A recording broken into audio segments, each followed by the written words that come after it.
Hello everyone. This is a footnote to the last video in which I discussed the Anglo-German Naval Rivalry and how that led to the creation of new battleships and a fight for naval superiority. However, an often hidden aspect of this maritime rivalry was the civilian perspective. You see, it wasn't just the military that was given funding by governments to build new ships. There were a multitude of private companies that were given government investment to build merchant ships that could carry passengers across the ocean and tap into the very profitable transatlantic trade. I'm sure you know that during the early 1900s, it was ocean liners that acted as the main form of transportation, and the industrialization of America and the promises of an American dream prompted many migrants from parts of Europe to travel there, and a lot also traveled on business. It was the British that dominated the transatlantic trade, as they had for many decades. The famous Cunard Line and White Star Line were two very well-known companies that mostly competed with each other, acting as a friendly rivalry without damaging national pride, given that they were both of British origin. However, it was also the creation of the German state and the construction of new German merchant ships that began to grab attention from these two British rivals. They noticed German ships being faster, larger, and more advanced, which would steal customers and vital profits from the British. Examples of Anglo-German aggression on the seas were already obvious from the start. In 1889, two sister ships named the Majestic and Teutonic were launched in order to compete with Cunard Line ships Campania and Lucania. The White Star ships were groundbreaking, with new emphasis on luxury and passenger comfort that was unrivaled for less than a decade. For in 1897, the German company Norddeutsche Lloyd created a class of 4 ships known as the first superliners. These ships were known as the Kaiser class, named after the German emperor himself. The first ship, Kaiser Wilhelm der Grosse, would be built in 1897, and the others, Kronprinz Wilhelm, Kaiser Wilhelm II, and Kronprinzessin Cecile, would all be built between 1903 and 1907. They were nicknamed the Four Flyers. They would be built with an iconic feature that would come to be known on the RMS Titanic, the 4 funnels. It was a representation of stability and strength, for it was believed that more funnels correlated with more engines and thus more power.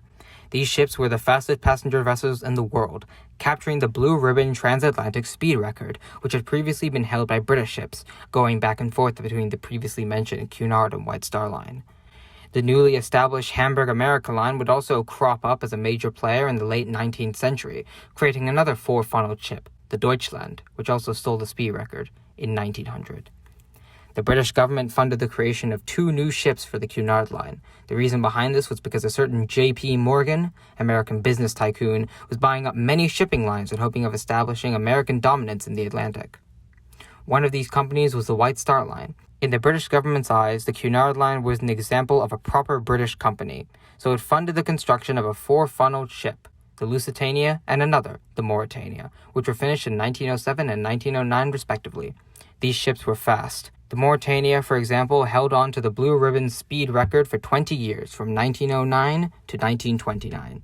The White Star Line constructed the RMS Olympic and the infamous RMS Titanic, and were planning on constructing a 3rd ship, the RMS Britannic, as the Cunard Line also began to build the RMS Aquitania to maintain an express 3-ship service across the Atlantic. The Germans were not to be outdone. The Hamburg-America Line, creators of the SS Deutschland, also ordered 3 new ships, the largest in the world for many years, even after World War I, named the Imperator, Vaterland, and Bismarck. These ships increased national pride by a great amount. They were large, fast, and truly luxurious, and it was almost certain that they would carve out a large portion of the transatlantic industry for Germany.